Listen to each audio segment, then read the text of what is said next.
Subbareddy sir గారికి నేను నాకు చదివించి ఉన్నప్పుడు ఉంటాను. సార్ నన్ను ఎక్కడున్నా ఎప్పుడు పిలిచినా కూడా నేను సార్ దగ్గరికి రావడానికి సిద్ధంగా ఉంటాను. అదేవిధంగా ఎంతో తపన పడి నాకు మోటివేషన్ గా నేను ఈరోజు యూనిఫామ్ వేసుకున్నానంటే ఈ యూనిఫామ్ కి మోటివేషన్ గా ఒక పిల్లర్గా నిలబడిన మా నాన్నకి నేను ఎప్పుడూ రుణపడి ఉంటాను. సంవత్సరాలు చదివాను ఎలక్ట్రికల్ ఇంజనీరింగ్ లో. ఫస్ట్ ఇయర్ లో చేరినప్పుడు నాకు చాలా నీలాగే మా ఫాదర్ కూడా ఇప్పుడు ఎలా అయితే మీ అలాగే ఉన్నాను. భయంతో ముందుకెళ్తే ఇంజనీరింగ్ ఎలా ఉంటుందో తెలియదు, ఎంత టఫ్ ఉంటుందో తెలియదు, కెరీర్ లో ఎలా ఉంటుందో తెలియదు. చాలా మంది చాలా రకాలుగా భయపడించారు ఈ కెరీర్ ఈ ఇంజనీరింగ్ చాలా టఫ్ ఉంటుంది అని చెప్పి.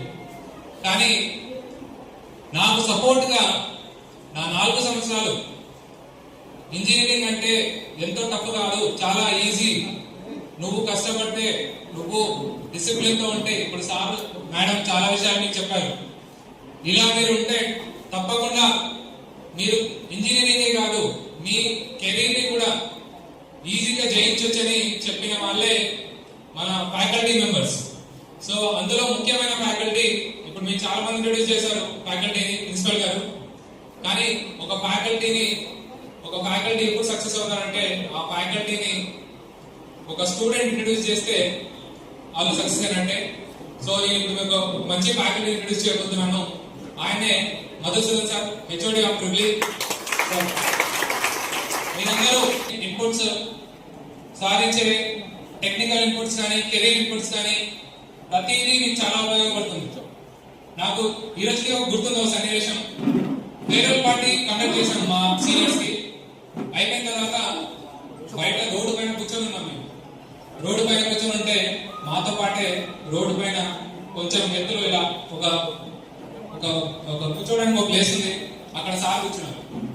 కూర్చొని మాకు కెరీర్ గురించి బీటెక్ అంటే బీటెక్ 4 years కాదు లైఫ్, బీటెక్ తర్వాత ఉండేదే లైఫ్ అని చెప్పి ప్రతిదీ ఒక అన్నయ్య ఎలా అయితే వాళ్ళ తమ్ముడికి చెప్తాడో బాధ్యతగా ఎలా అయితే మనం లైఫ్ గడపాలో అని చెప్పి ఆయన మాకు చెప్పడం, ఆ సన్నివేశాలు నాకు ఇప్పటికీ మైండ్ లో ఉన్నాయి.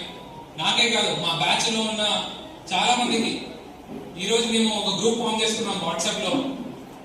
నేను ఒక ఫోటో పెట్టాను సార్ తో, దానికి లైక్ కొట్టనే వాళ్ళంటూ లేదు. ఆ రోజు నాకు అందరూ ఫోన్ చేసి ఈరోజు మధు సార్కి వచ్చావా, ఈరోజు మధు సార్కి వచ్చావా, ఈరోజు సుబ్బారెడ్డి సార్కి వచ్చావా అని చెప్పి. కానీ వాళ్ళ ఇన్ఫ్రాస్ట్రక్చర్ కానీ ఫౌండేషన్ కాదు, అందులో ఉన్న ఫ్యాకల్టీ మెంబర్స్